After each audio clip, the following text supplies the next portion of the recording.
Krishna, Hare Krishna, Krishna Krishna, Hare Hare, Hare Rama, Hare Rama, Rama Rama, Hare Hare. Govinda bolo Hari Gopal bolo Radha Ramana Hari Goviंद। आज हम श्रीमद् भागवतम के चौथे स्कंद का page 94 पढ़ने जा रहे हैं। नंद और सुनंद उनके मन को समझ गए और उन्होंने एक और विमान की ओर संकेत किया जिस पर सवार सुनीति भी वैकुंठ जा रही थी। वैकुंठ की ओर यात्रा करते समय ध्रुव ने मार्ग में एक एक करके सब लोक देखे और देवताओं ने अपने विमानों से उन पर पुष्पवृष्टि की। सप्तऋषियों का लोक पार करने के पश्चात ध्रुव ने भगवान विष्णु के सनातन धाम में प्रवेश किया जिसकी आभा से ही अंत समस्त भौतिक लोक प्रकाशित होते हैं। अपने यशस्वी शिष्य ध्रुव को इस गति को देखकर नारद मुनि प्रचेताओं की यज्ञ स्थली में गए और महाराज उत्तानपाद के उस महान पुत्र की प्रशंसा में 3 श्लोक कहे। इस कथा को विराम देते हुए मैत्रेय मुनि कहते हैं, जो व्यक्ति महाराज ध्रुव की इस कथा को सुनेगा वह धन संपत्ति ख्याति तथा चिरायु प्राप्त करेगा। यह कथा इतनी शुभ है कि केवल सुनने मात्र से व्यक्ति अपने पूर्व पाप कर्मों के फलों से मुक्त होकर ध्रुवलोक की प्राप्ति कर सकता है। जो व्यक्ति इस कथा को सुनता है और श्रद्धा एवं भक्ति पूर्वक ध्रुव के पावन चरित्र को समझने का प्रयास करता है वह भगवान की शुद्ध भक्ति प्राप्त करता है। इतना ही नहीं, मात्र इस कथा को सुनने से व्यक्ति ध्रुव महाराज जैसे गुण प्राप्त कर लेता है। इसलिए मनुष्य को चाहिए कि वह प्रतिदिन प्रातः एवं संध्या समय भक्तों के संग में अत्यंत ध्यानपूर्वक महाराज ध्रुव के चरित्र तथा उनके कार्यों का कीर्तन करें।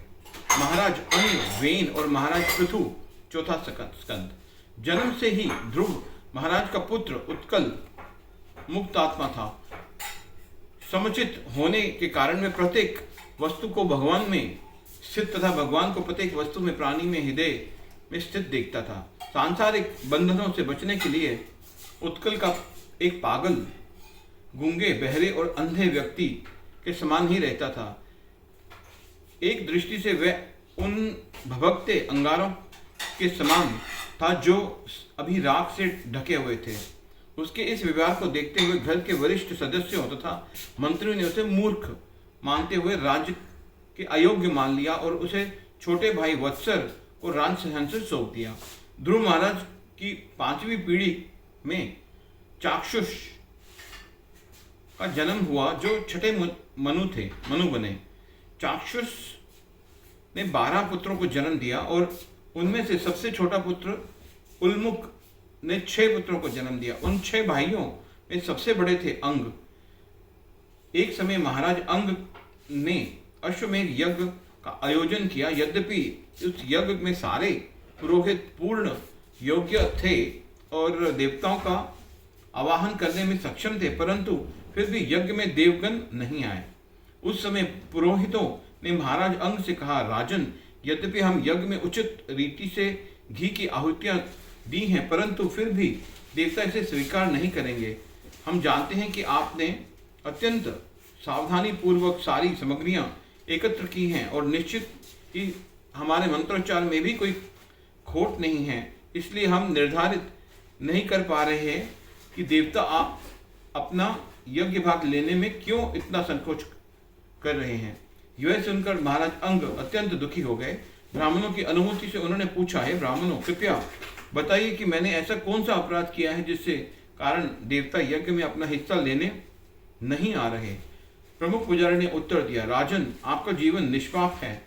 व्यवहार की बात तो दूर, आपने अपने मन से भी कभी कोई पाप नहीं किया। यद्यपि आप पुत्र उत्पन्न करने में पूरी तरह सक्षम हैं, परंतु पिछले जन्म में किए गए कुछ पाप के कारण आज आप निसंतान हैं। यदि आप भगवान से पुत्र प्राप्ति हेतु प्रार्थना करें और इस उद्देश्य को पूर्ति हेतु एक विशेष यज्ञ करें तो निश्चित ही आपकी इच्छा पूरी होगी। जब यज्ञेश्वर भगवान विष्णु आपको वरदान देने के लिए आपके यज्ञ में आएंगे तो उनके साथ उनके सब सेवकों देवताओं को भी अपना यज्ञ भाग लेने के लिए आना पड़ेगा। हरे कृष्णा कृष्ण